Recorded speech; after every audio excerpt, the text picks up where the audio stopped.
আকাশ থেকে দেখা মরহুম নবু খান সিটি ফুটবল টুর্নামেন্টের ট্রাইবেকিং মোমেন্ট।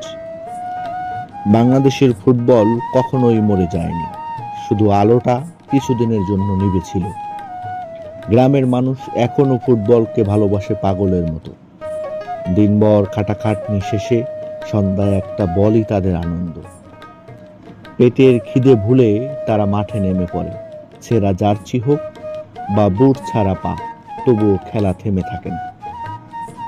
মাঠ হয়তো উঁচু নিচু, পোস্ট হয়তো দুইটা বাঁশ গেঁথে বানানো, তবু ওদের চোখে মুখে কতটা স্বপ্ন। এই ভালোবাসা শহরে দেখা যায় না।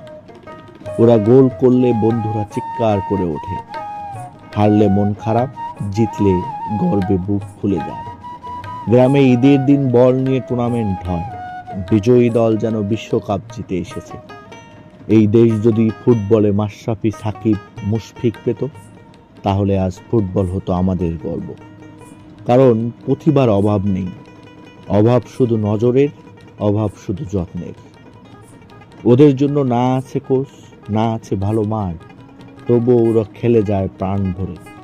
ফুটবল যেন ওদের একমাত্র আনন্দ, একমাত্র স্বপ্ন যা এখনো বেঁচে আছে। ওদের চোখে আগুন, পায়ে জাদু, শুধু দরকার একটা সুযোগ। এই দেশের ফুটবল যদি কখনো জেগে ওঠে, তা গ্রাম থেকেই শুরু হবে। এই বিশ্বাস রাখতেই হবে। মাঠ ভর্তি এমন মানুষ কবে দেখেছেন? ফুটবল ছাড়া আদৌ কি সম্ভব?